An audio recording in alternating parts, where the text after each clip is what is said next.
Chapter 1 2B's Story Activation. The target was in a slightly cumbersome and extremely bizarre location. That's strange. The location data should be correct. Whoa! NieR exclaimed, losing his footing in the sand and catching himself as he fell forward. 2B issued a short warning to be careful. "It looks like there aren't any enemy signals in this area," observed 2B. Recently, there had been many violent machines appearing in the desert area. 2B and NieR had come to the desert military post to exterminate the nuisances.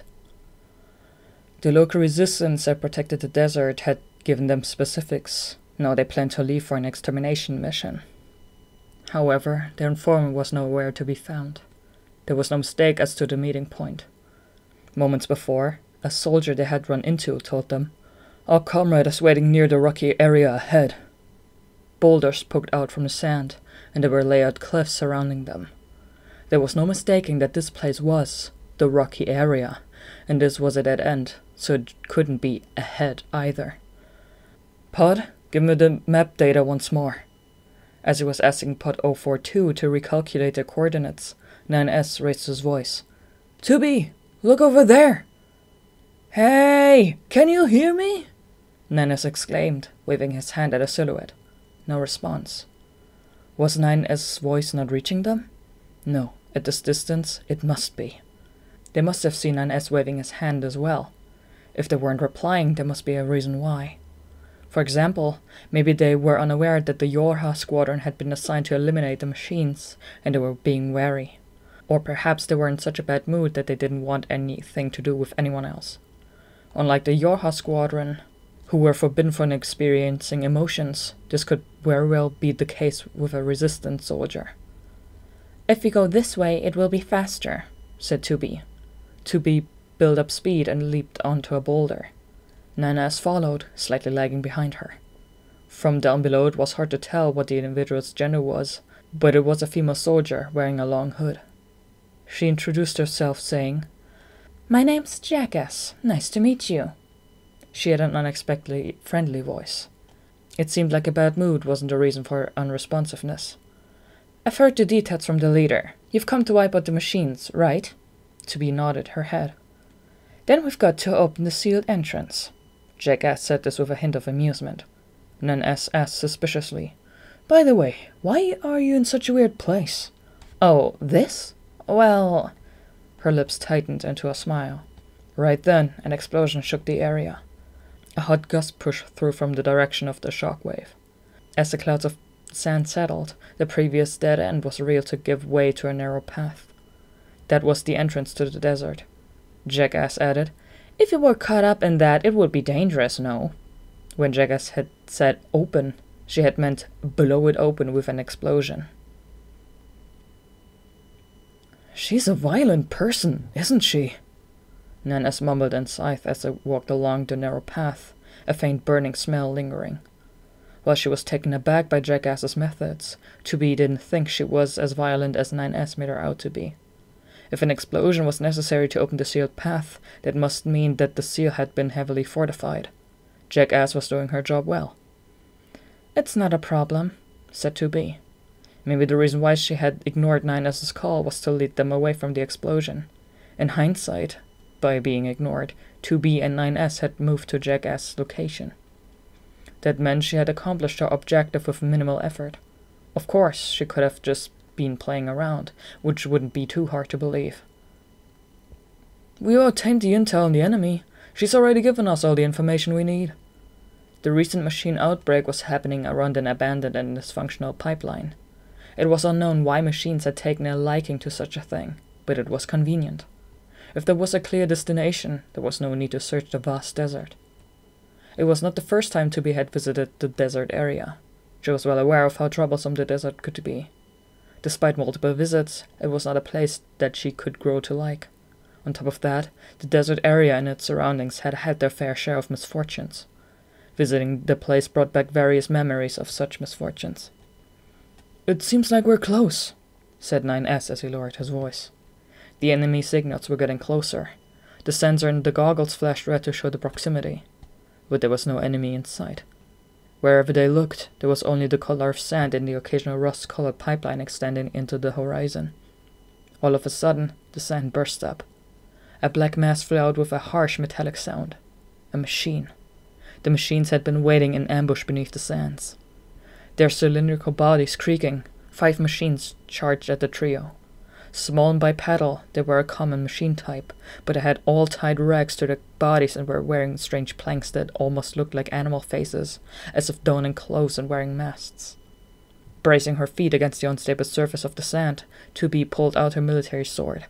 Then 2B realized something else. The machine's appearance was not the only thing out of the ordinary. Kill. A voice, if it could be called that. It was clearly different from the mindless noises that machines usually made. Destroy the enemy. Words? The machines are speaking, said 2B. There was no time to think about it.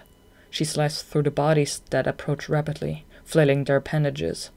The bodies, with shabby rags flying from them, fell back with a screech. More machines rushed in from behind. While she was fending off the second wave, the fallen machines from the first wave picked themselves up. Hits like those they'd suffered weren't going to keep them down for long. 2B wrapped her sword for a large one and leapt into the air. Using the momentum generated by her attack arc, she slammed her weapon to the spherical head of a machine. Yorha androids have an approximate weight of 150 kilograms. The wooden mass split in half, and the metal head flattened into a semi-spherical shape. 1 down.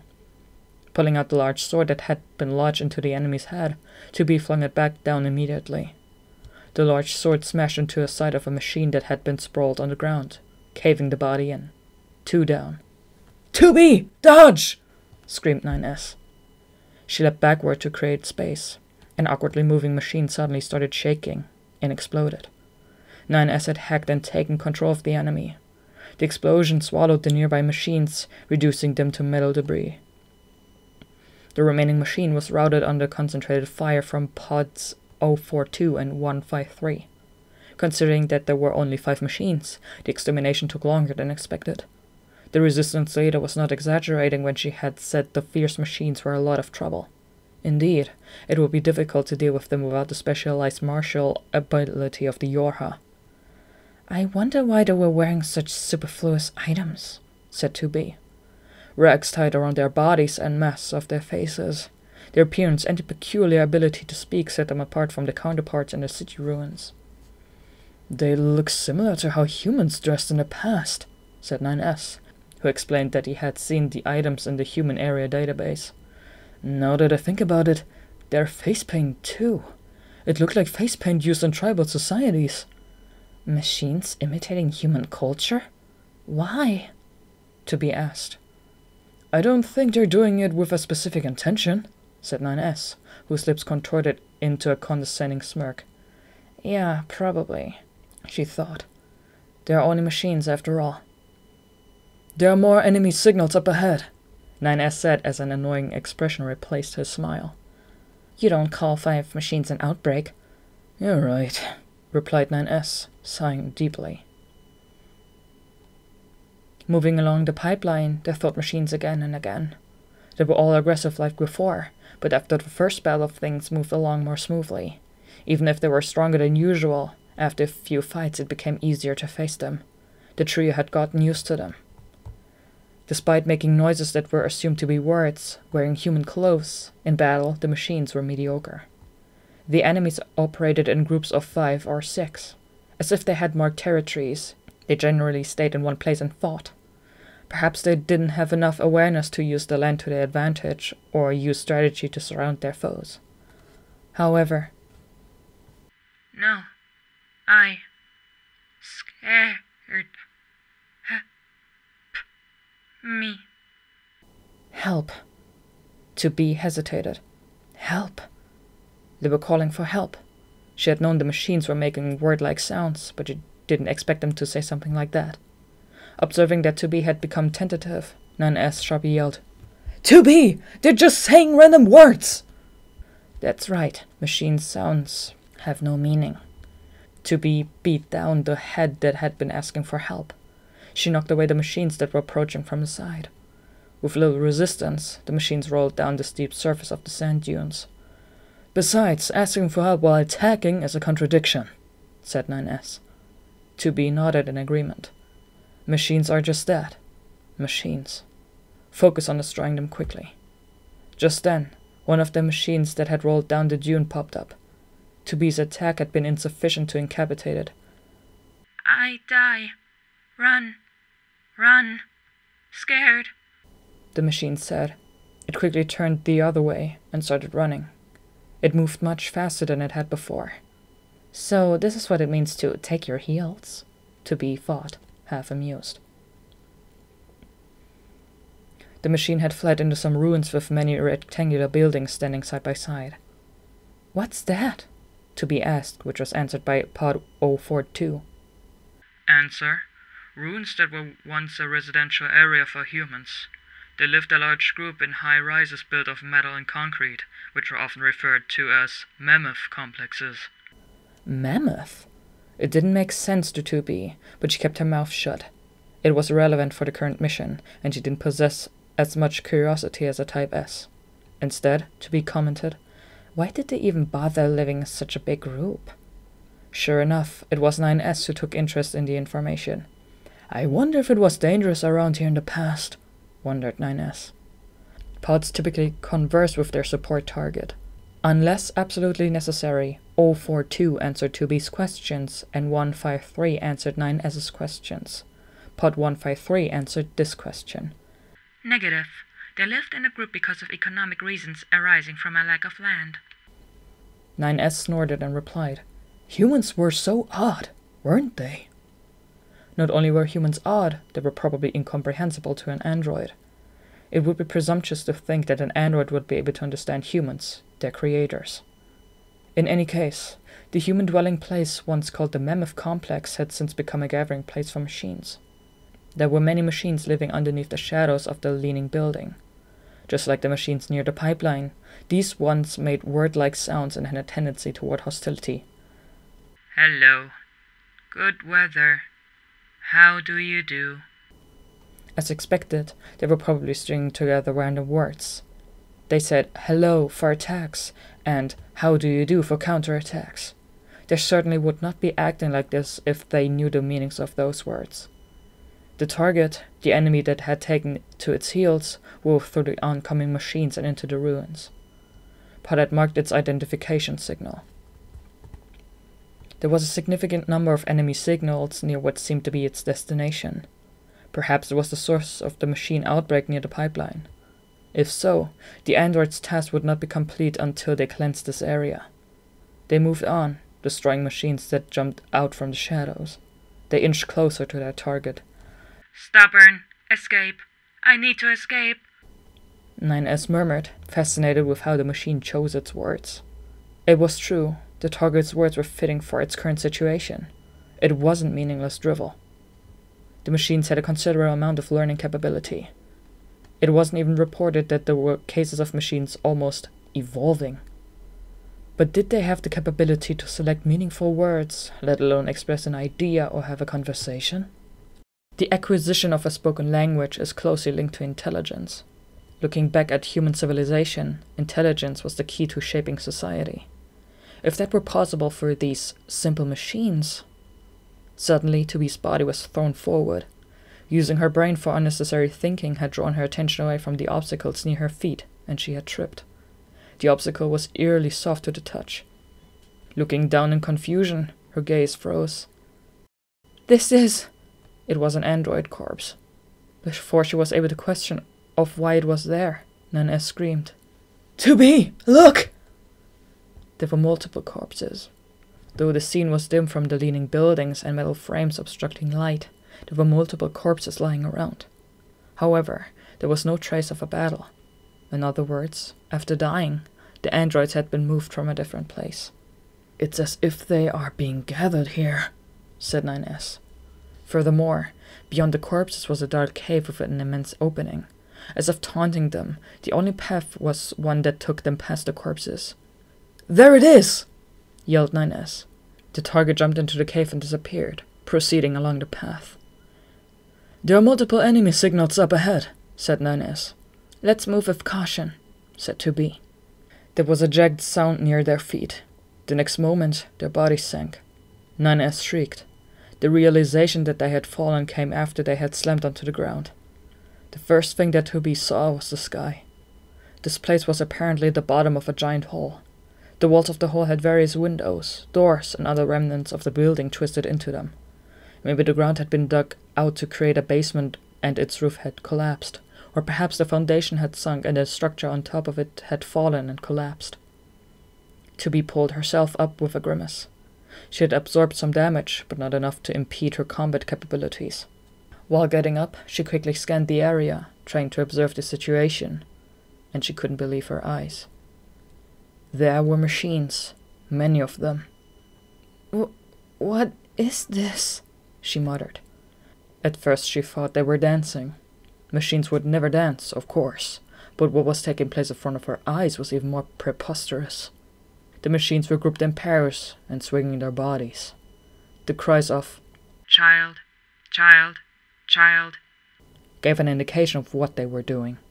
They were intimidating the mating practices of humans. A livid sense of disgust overwhelmed 2B. Calling this repulsive would be an understatement. Let's destroy them, said 9S. 2B nodded at 9S's suggestion. It was almost upsetting to see that the machines hadn't attacked yet. They were so immersed in their activities that they had not noticed the enemies that were right in front of them. Pod! Long-distance fire! At maximum power! 2B demanded as she flung her large sword down. She took care of a pair in one fell swoop and kicked them aside. Finally, the machines began to counterattack. Love, love, love. Let's stay together. I love you. I love you. The machines charged while blurting out unbefitting phrases. Perhaps it was due to 2B's strong feelings of disgust, but swinging the large sword without rest did not tire her. The urgency to eliminate the machines as quickly as possible erased any feelings of fatigue. This might have been the first time she felt such purpose in destroying something. The surroundings piled up in piles of machine debris. Metal scraps rained down with every blast.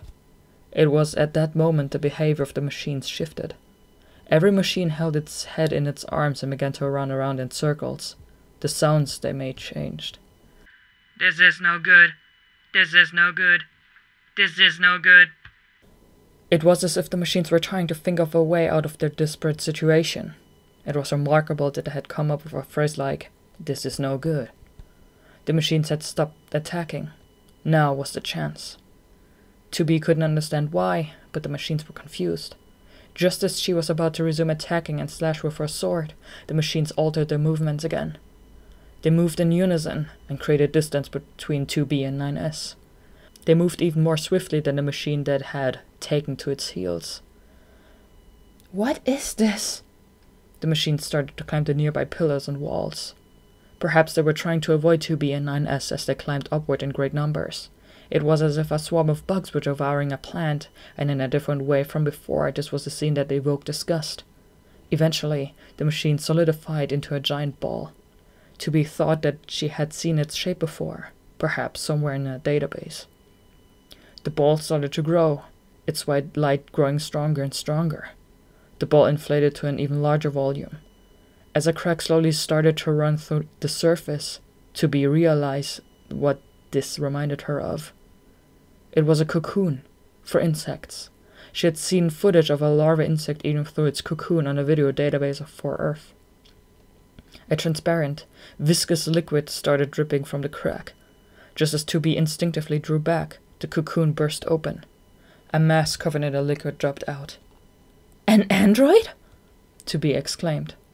Its shape was that of a human, and judging from its build, it was a man. His hair had a similar hue to that of 2B and 9S. The man struggled to get up. Unashamed of his naked form, he raised his head and opened his eyes.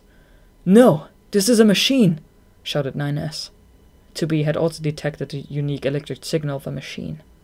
But why was its appearance so similar to an android's? The man's eyes started to glow red. It was the sign that a machine had affirmed an enemy. 2B stopped thinking and struck with a sword. Appearance aside, it was a machine after all. It was better to destroy it quickly. A red liquid similar to blood gushed out. It was completely different from a machine's oil. The man retreated, wounded but not fatally so. Groans escaped his mouth. 2B continued to attack, unable to inflict fatal damage. The man's movements were unexpectedly fast. 2B exchanged her large sword for a military sword. Using a large sword, her attacks were inevitably slow. No matter how strong a blow was, if it didn't hit the target, it was useless. Android. The groans turned into words. It wasn't surprising, as on the way they had witnessed many machines who made word-like sounds, but... Dodge. Sword. 2B's relatively quick attacks cut at empty air. The man had cultivated evasive maneuvers. On top of that, his previous wounds had sealed up. It meant that he had self-regenerative abilities. Perhaps he had just acquired those as well. Suddenly, the man crouched and swung a leg up. It was a clumsy attempt to counterattack. "It's evolving?" 2B said. It had learning capabilities far exceeding the average machine. It was preposterous to think that he had learned to evade an attack in such a short battle. He was going to be a tough opponent. 2B, let's put an end to this quickly! The longer the battle lasted, the more the man would learn. Their instinct to abolish the enemy quickly were in no way misguided. Attacking together with long-distance support from both pods, they barely managed to outflank the male machine.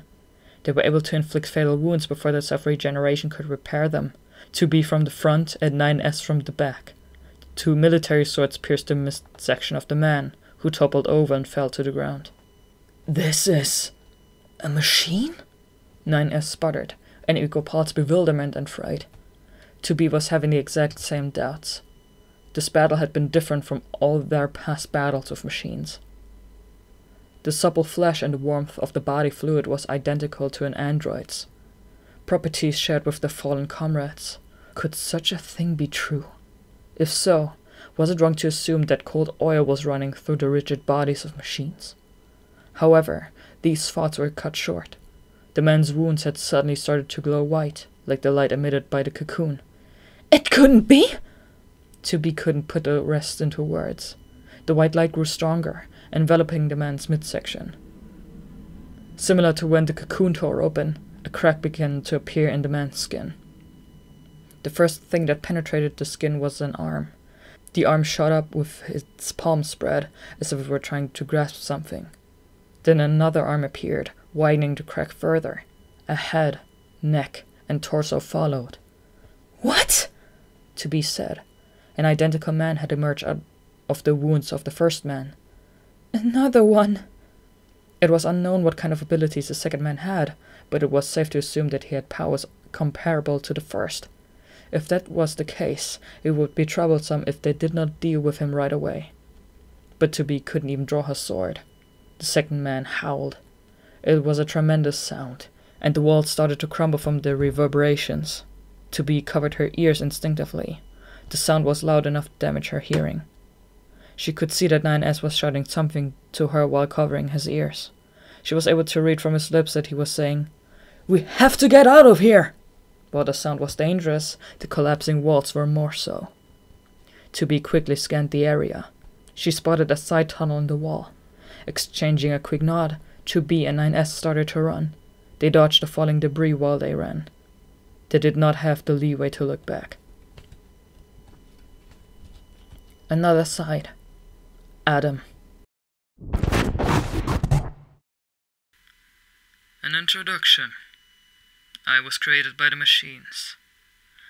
The violent androids kept attacking, and the machines were thrown into a state of desperation. They were about to be killed off. The machines searched the network. In order to defeat the androids, they thought they could use humans, were the androids' creators.